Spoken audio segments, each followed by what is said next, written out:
Con più di 1700 anni di storia, le mura romane di Lugo sono le uniche complete al mondo. Dichiarate patrimonio dell'umanità dall'UNESCO nell'anno 2000, migliaia di persone si godono ogni giorno i più di 2 chilometri di perimetro che circondano il centro storico della città bimillenaria di Lucus Augusti. Attraverso conversazioni e testimonianze in diverse lingue, impareremo cosa significa questo storico monumento romano per le persone che hanno potuto ammirarlo da vicino. Benvenuti a Lugo Muraglia Unica.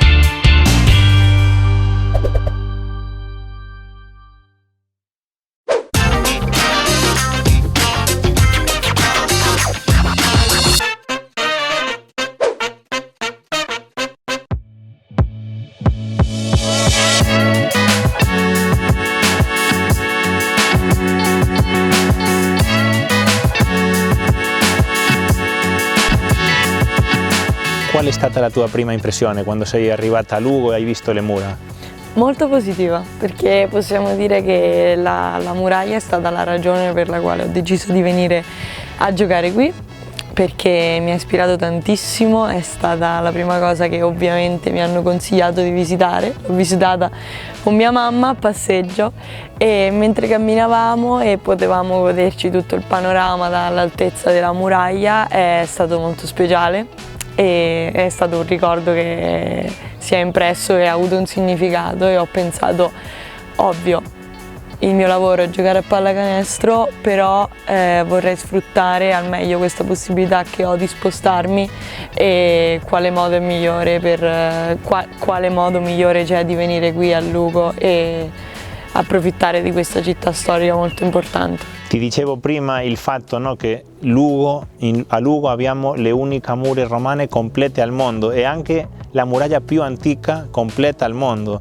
Infatti qui siamo in una delle parti che si possono camminare all'interno, perché già sai che all'esterno e sopra si può camminare tutta e poco a poco questa passeggiata interna si lavora per aprirla.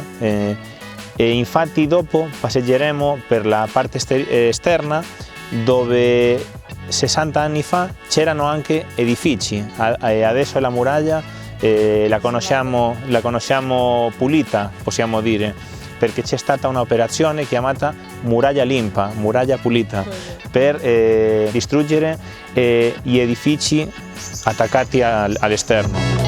Un'altra cosa che voglio chiederti è qual è il tuo sentimento dopo un anno di vita a Lugo, il tuo sentimento verso la muraglia?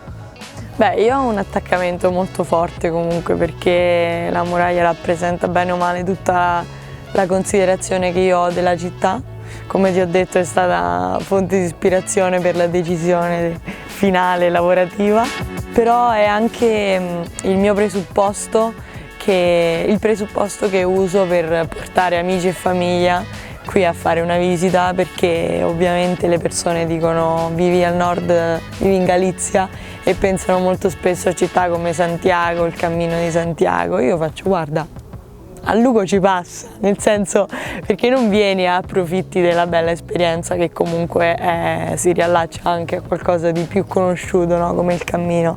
E quindi li porto qui, li porto sulla muraglia, gli faccio fare innanzitutto un giro da soli per godere dell'esperienza, così come ho fatto io la prima volta, e poi li porto con me e gli chiedo di notare la cosa più bella che vedono, fino a che non arrivano nel punto dove ti ho detto è il mio punto preferito, dove posso godere di questa discesa che permette la visuale alla cattedrale e al resto e a gran parte della città. Allora adesso voglio andare all'esterno delle mura, andiamo.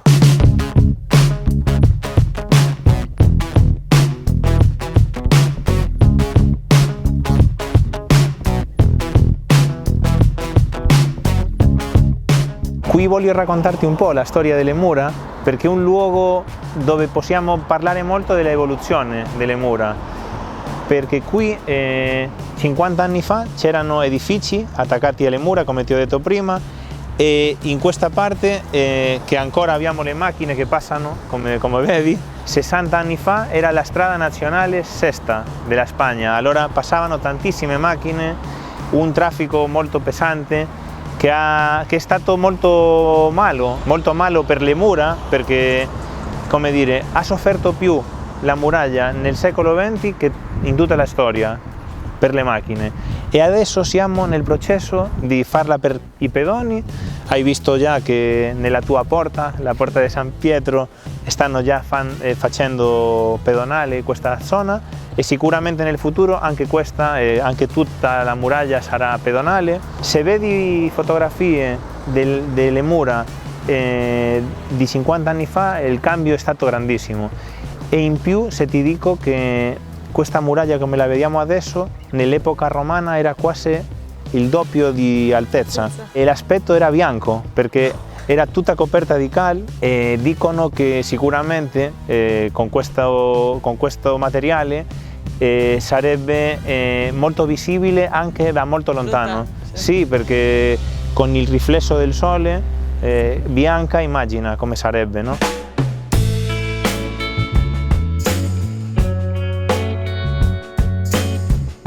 Effettivamente, allora, innanzitutto penso che ogni città sia differente, ogni città abbia una propria identità, quindi a prescindere posti differenti debbano essere goduti e apprezzati per le proprie caratteristiche. Però comunque per qualcuno che viene da Lucca, cioè che viene da una muraglia super urbana, super popolata, frequentata, ma non per ragioni che siano legate più per la sua storicità o sua importanza anche da un punto di vista, soprattutto da un punto di vista storico, no? E culturale. Quindi venire qua e approfittare proprio di camminare su queste muraglie che stanno in piedi da molto e soprattutto godere di tutta la storia che è raccontata in mezzo a ogni singolo mattone anche da cui è composta questa muraglia, perché comunque sono due punti di vista differenti, no? Di vivere l'altezza, no? Sì, sì, e quindi godere vertigini differenti, storie differenti, per apprezzare poi quando si torna a Lucca quella di Lucca, e evidentemente quando si torna a Lugo quella di Lugo.